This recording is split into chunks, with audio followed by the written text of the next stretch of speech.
his really early career, except the work that he did with the Tony Lewis Trio, and he made these two EPs, right? One on New Jazz and Prestige, but I don't believe they were ever reissued, because back then they did like they were 7-inch singles, and they were never put on any album, I don't believe. And then he actually backed up a singer on Prestige by the name of Terry Morell.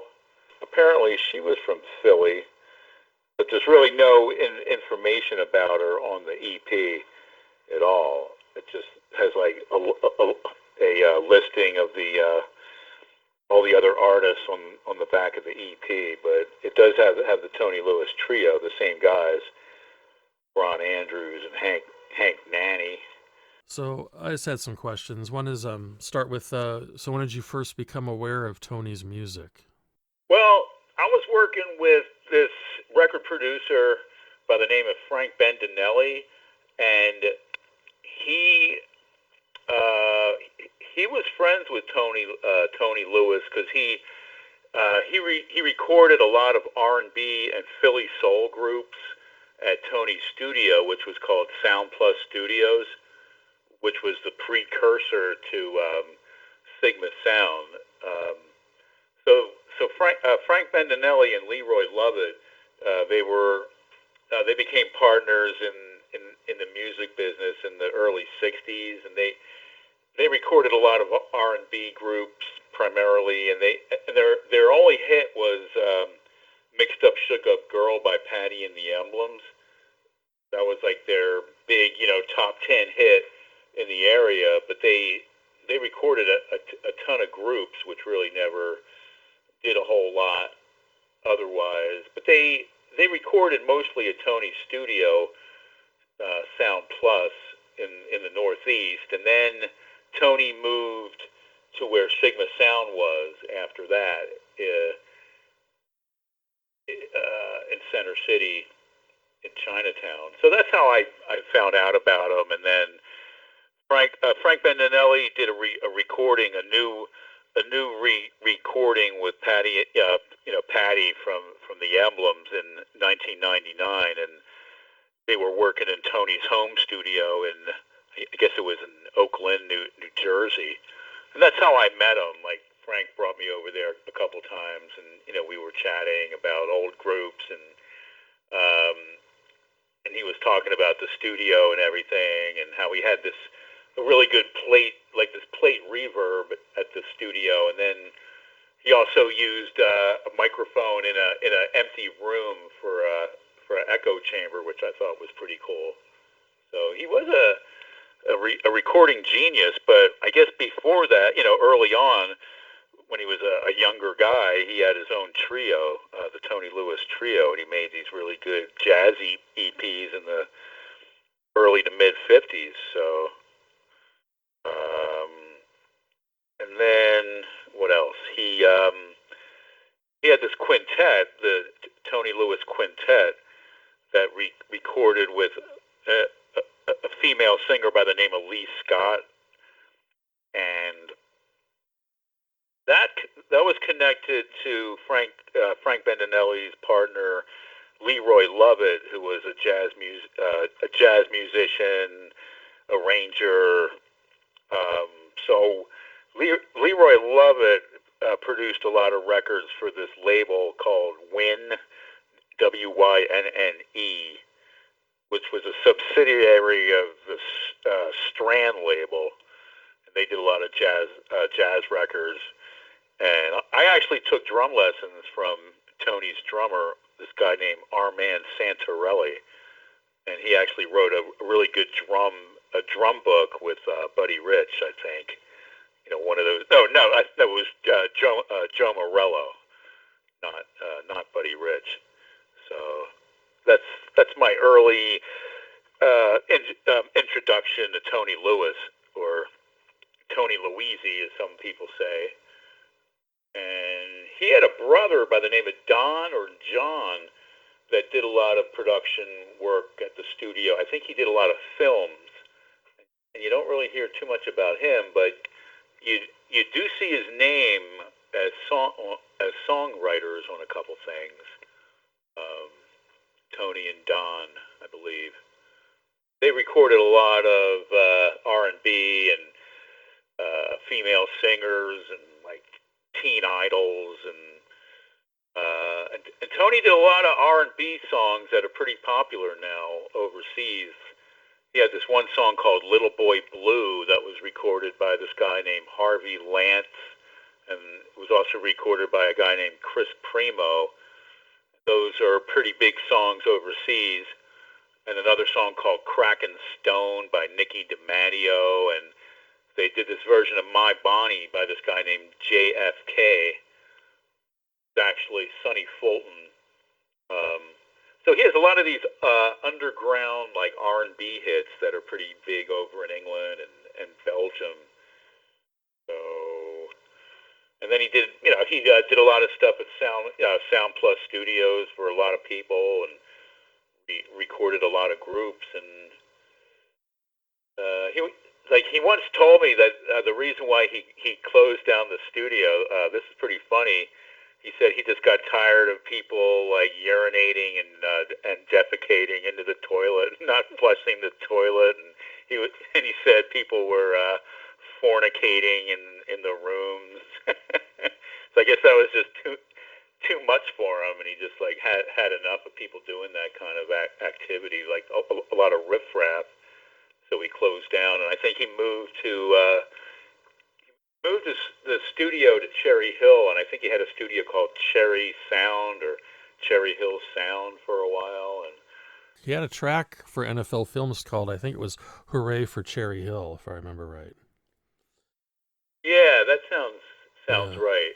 Yeah, because he did have a studio there for a while, Cherry Sound. Um, he did a lot of weird electric stuff. Like I have this weird album. Nobody really knows about it. Forget what it's called, like Love, Hate, or something. I forget the name of it, but he's like produced these really obscure albums of electronic music, and he had synthesizers long before other people had them. Um, so yeah, he was a pretty interesting guy. Like he wrote songs. He um, played piano and had a jazz trio and a quintet and everything. And I guess he did a lot of stuff, and nobody really knows a whole lot about him. So Hmm. you know, way before Sigma Sound when was the Tony Lewis Sound Plus studio, and it was a very important part of Philadelphia history. So He um, he went from Tony Lewis to Tony Luisi. Do you know when that happened or why? Or I guess it was just an easier name to pronounce, or mm-hmm. maybe it sounded better, Tony Lewis Trio as opposed to Tony Luisi. Uh, you know, I guess it was for more, maybe business purposes. He, you know, thought it might, look cooler on an album, or have the Tony Lewis Trio. But I guess later on, he just went back to the original spelling of his name. Yeah. What was he like when you met him? Well, I met him in his later years. I met him in 1999, 2000, um, and he was still kicking. He was still doing music with Frank Bendinelli, and um, they were producing Patty. They did an updated version of Mixed Up, Shook Up Girl, and they were still working on songs. And so I guess he pretty much just had a home studio, but he had a studio in his basement when I knew him. So I guess he was still doing a lot of TV stuff or NFL stuff by then. I'm not sure. I never really knew about the NFL music till later on. Seems like he So was compartmentalized a little bit. He had Yeah, people knew part of him, and then he had other parts that they didn't know about, and it's kind of interesting talking to everybody who knew him in different ways. You know. Yeah, I mean his name appears on a lot of Philadelphia records. I mean he like did a lot of pop records.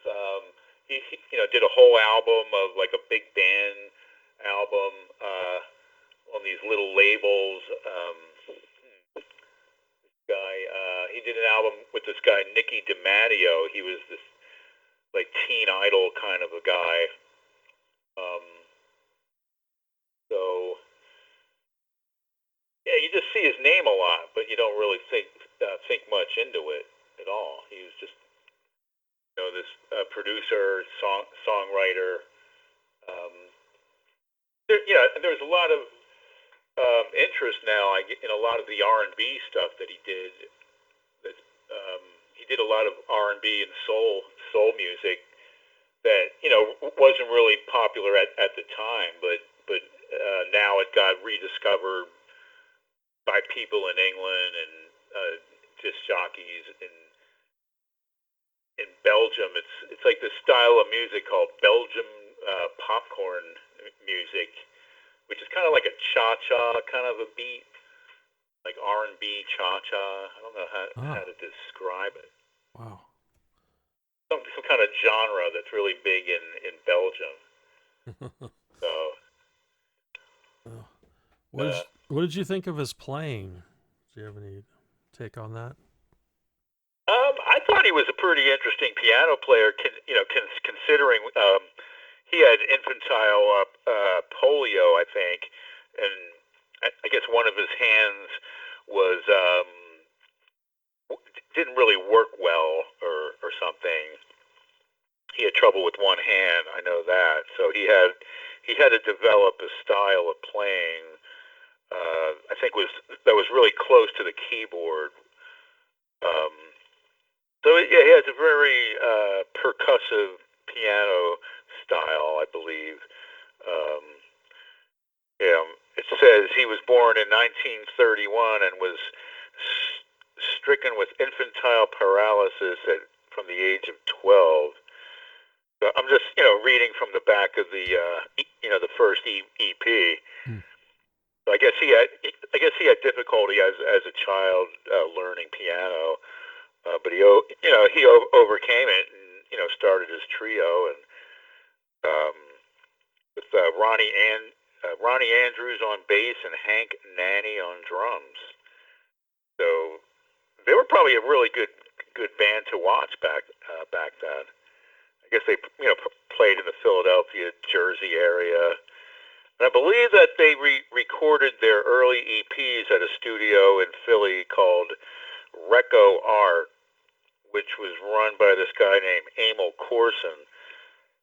And his big claim to fame was recording At the Hop by Danny and the Juniors with just a piano, an upright bass, and drums with one microphone hanging from the ceiling, and they got this really good sound. So he was so yeah, Emil Corson ran Reco Art Studios early on.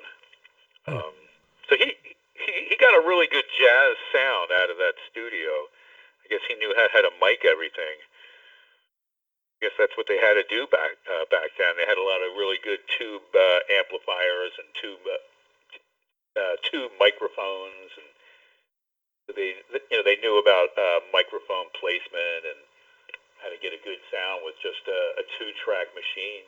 You know. Hmm. How do you think he fits in with kind of the history of the Philly music scene?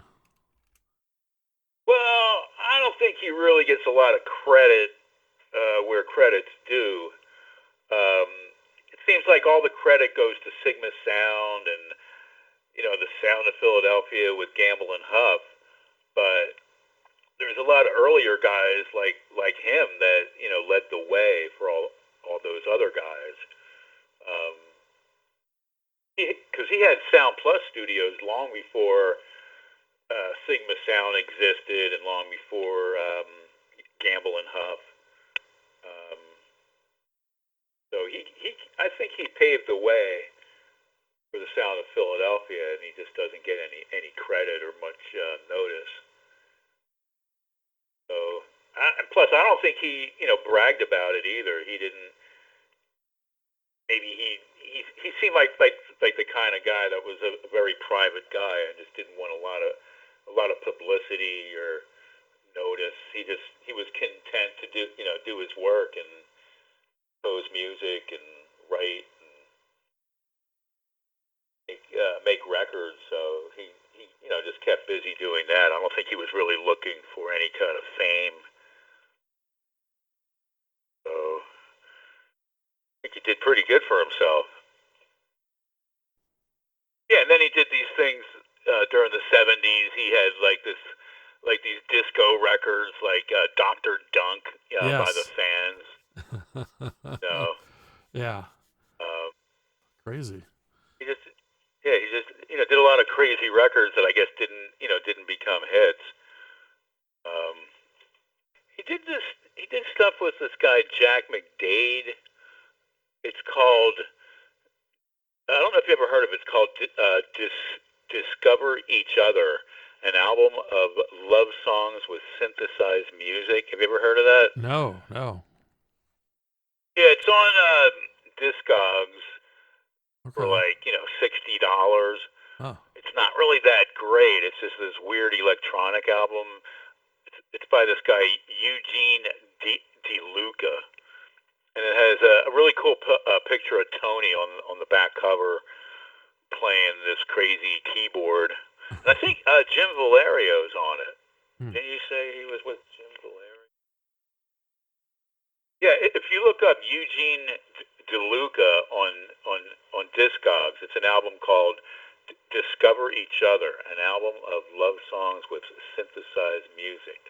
I mean, it's not really a great album. It's just hard to find. Yeah, does it have his full name, like Anthony Luisi? Yeah. I think it did. Yeah. And his brother, I remember hearing about when his brother died, that his brother was a pack rat and just had every kind of possible electronic piece at his house. Like he had all these really rare microphones and all kinds of crazy electronics. And some guy in Philly bought a lot of old stuff from him. Some recording guy. Mm-hmm. So I didn't really know anything about his brother. His brother passed away first. But yeah, it's like I've been trying to write a book about a lot of these old Philadelphia producers and record labels, and there's really not a lot of stuff out there at all about them. Mm. I was trying to find a photograph of the old studio, and there's one photo on like the back cover of some album that's like kind of blurry. I did take a picture of the building, now like an automobile parts place or something like that. So yeah, all right. Well, let me look around for some old pictures and business cards and stuff, and see what I can do. Good. Well, I'm glad I kept up So with it. I saw that years ago. I mean, a long time ago, this listing, when I thought about this, and I thought, this guy played this playlist of all these Tony Luis Trio pieces in a right, and row. nobody cared. There's And nobody even probably listened to it. there's like eight I don't think tracks in anybody. a row. Right, and nobody cared. Nobody listened to it, and I just kind of gave up on that show. Really? Yeah. I couldn't get any support or from anybody. Yeah. That's So public radio at least sometimes. maybe when it's all said and done, maybe it was all worth it just for this. Well, I think I got a good lineup. I mean, if you look at yourself and all, and the NFL Films guys were really passionate, wanted to talk about them, had great stories, and then and Joe Renzetti was like, I would love to talk to him. I'm one of the few probably collaborators musically who's still alive, and I would love to talk about his Right. genius. He meant a lot to me, and so it's fun. And Tom is totally passionate about, he was his friend late in life, and they work together, and it's like, I don't know, there's this energy about it, which is really cool. Yeah. Yeah. It is cool. It's awesome. Yeah. So it's good to keep it, keep his spirit alive. Yeah, and I think people would So just like the music and find it interesting, and they wouldn't have known that before, but they go, "Wow, that's pretty cool. Listen to all this crazy music," and then his life story, and I don't know, there's a lot going on there. good, Tim. It was great talking to you. Yeah, this is great. I appreciate Uh, your help, and we'll be in touch. We'll follow up on yeah, that stuff. definitely. All right, thanks so All much, right, David. Appreciate it, man. Have a good all night. right. Good. All right, Okay, bye bye bye. bye.